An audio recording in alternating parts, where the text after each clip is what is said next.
Hi guys!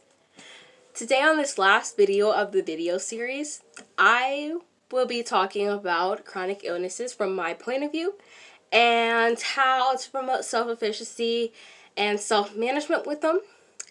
As you know, or if you don't know, I am now telling you that I am currently taking up an associate's degree at HAC in wellness and health promotion. So what that deals with is basically promoting the well-being of yourself, your health, your wellness, all those aspects intertwine. So different career paths that I can do with this include like being a health educator, a health coach, community health worker, anything that has to do with promoting the health and well-being of people along with wellness. So you guys are probably wondering what health and wellness exactly means. I have some notes right here so I could go over it real quick. So health is defined as state of complete physical, mental, social, and well-being. And the difference between that and wellness means that the active process of being aware of or making choices for optimal health, encompassing all the dimensions of your well-being. So different dimensions of health include social, financial, things like that. So when it comes to chronic illnesses and what I'm doing in this series, it relates, sorry, my hair is getting in the way. It relates because doing these things, like promoting your health and wellness, it all relates to self-efficacy and self-development.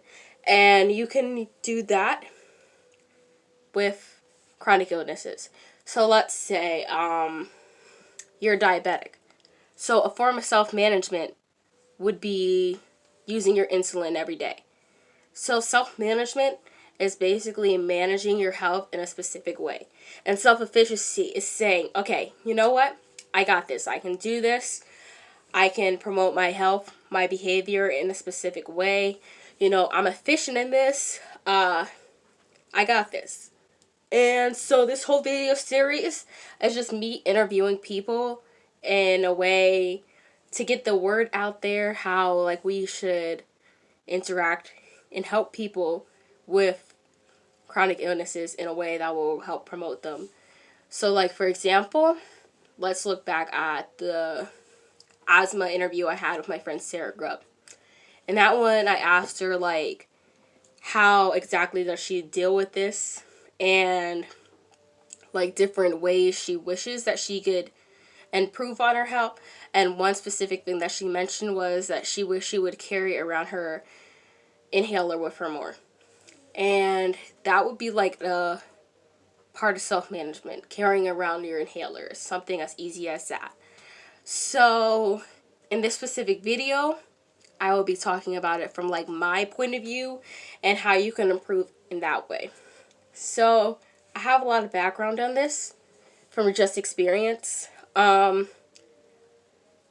example, I'm going to say this from my own personal experience, so do not take it in any offense or any way.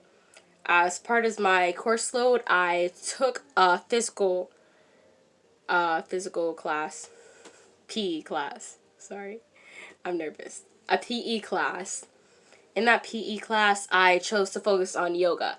Now, yoga is a form of meditation, and it's just been recently westernized, as you can tell.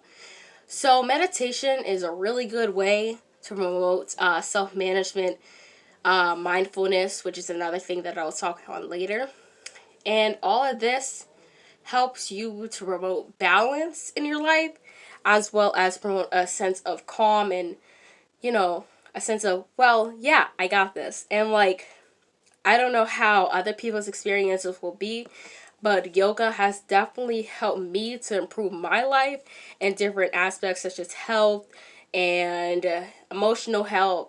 So for example, recently at that time, I was dealing with some health problems, like some mental health problems. And yoga definitely helped me to get into that state of element where I could relax and be like, okay, you did this today. You got this. You can do everything else that you need to for the rest of the day. Now, if we compare that to, say, let's say if somebody has Crohn's disease, you could say, oh, hey, you can do this specific little thing today, such as, making sure you take your medicine. And once you get that done, you could feel a sense of accomplishment. And that would be another form of self-management or mindfulness. And when I say mindfulness, that is like being aware in a moment. So do a little exercise for me. Just place your feet and your hands onto the floor. Can you feel everything on the floor? Like, say you're on a hardwood floor. Can you feel all the bumps, all the grooves and everything? That's like how being mindful is. You're aware of everything while you're in the moment. You're taking a walk, you're aware of all your surroundings, the birds chirping around you. Now, if you implement that into your everyday life, you can be aware of everything that is either good or bad and let it affect you on your day-to-day. Another thing that I would like to touch on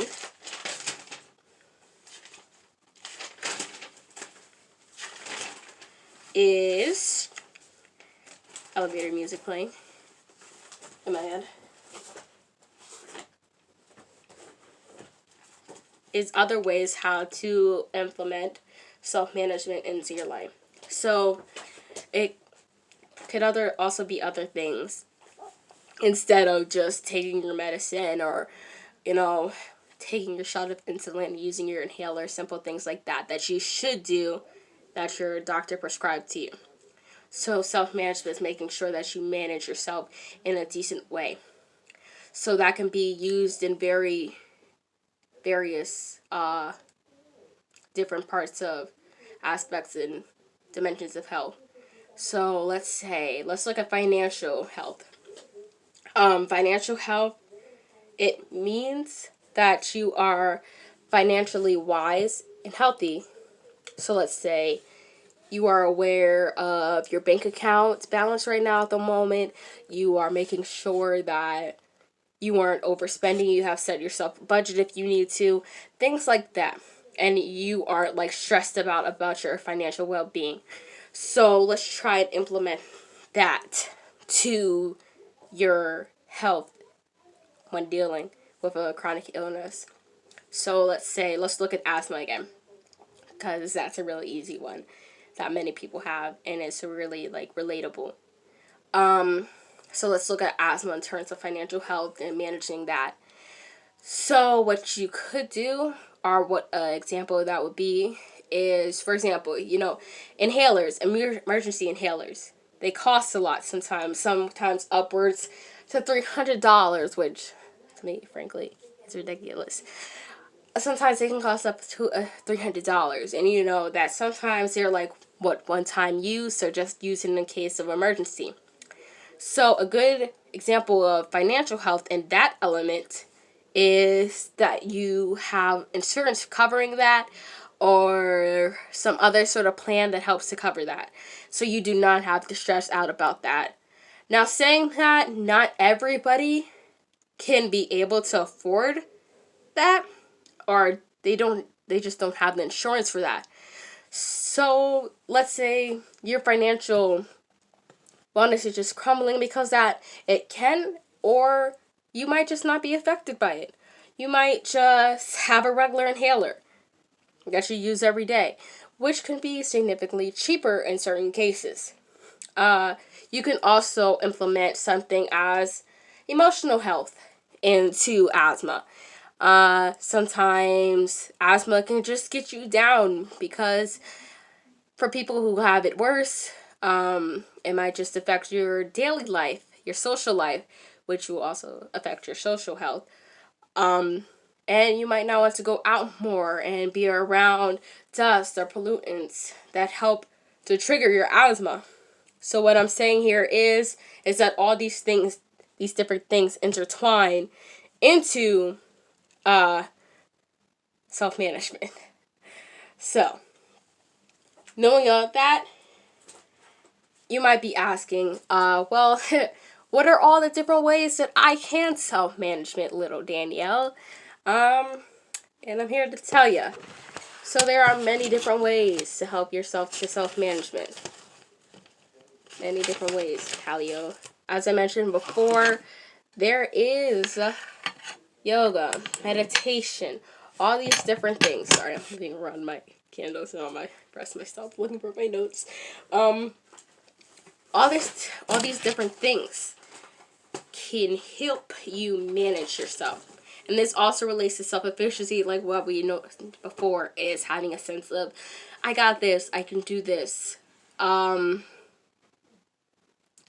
These are all important factors of helping yourself with chronic illnesses, as well as the medicinal benefits that you get from your doctors.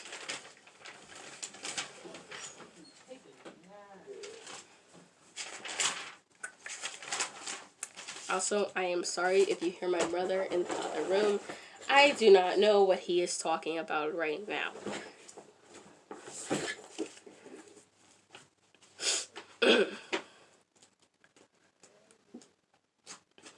And you can also go to therapy, for example, if you want to manage your health in a specific way. Let's say you, this might be a touchy one, but let's say, for example, you have a child who you just adopted who has fetal alcohol syndrome. That can be classified as a chronic illness because it stays with you for a elongated period of time, 6 months or more. So with fetal alcohol syndrome, you might have many birth defects, many physical defects, emotional defects, mental defects, anything, not anything, but a lot of things can go wrong with fetal alcohol syndrome in people who have it. So a way to deal with that could be, for example, going to therapy. Let's say that a child has fetal alcohol syndrome or disorder. What you can do for that child is allow them to go to group therapy or just a one-on-one therapy with a licensed professional who will help them talk out their problems and help them figure out how to solve these problems in a specific point of view pertaining to fetal alcohol syndrome. This can help in many ways. For example, it can make them feel heard, and that will help to promote their wellness once again, their health once again. All these things intertwine, and that is why I'm so passionate about this video series and aiming to show people that chronic illnesses and like treating them isn't all about just like medicine and surgery or anything else related to like medicinal factors. It is also about how the way you look out on life, self-management, self-efficiency, mindfulness, your well-being, taking care of that. All of these things impact how you will live your life with a chronic illness.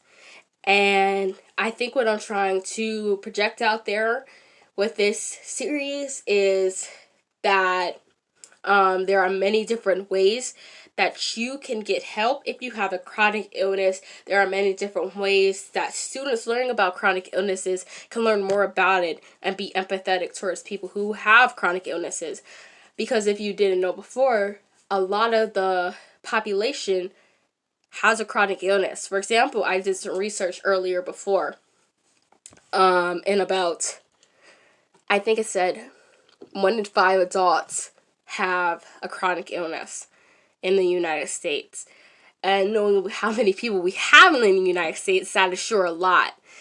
And since we have more and more people going to the medical field, and some people might just never have experienced a chronic illness. So it might disfigure or color their lenses on the way they see chronic illnesses, and they might not know how to treat or deal with people who do have chronic illnesses. So this video is also a way to be empathetic with people who do have chronic illnesses. I hope you enjoyed this video overall. I hope you enjoyed the series. I wanted to edit it at first, but then I decided that not editing it and just leaving the interviews up as they were will add a more sense of realness and not make it feel as fake. And in a different way. So I hope you guys actually enjoy this. I hope it reaches out to a lot of people. I hope people learn from it. I hope people can relate to it. I just hope it's a good video series overall. Anyways, thank you for actually watching this video series if you have. And thank you so much. And I hope you guys have a wonderful day. Bye.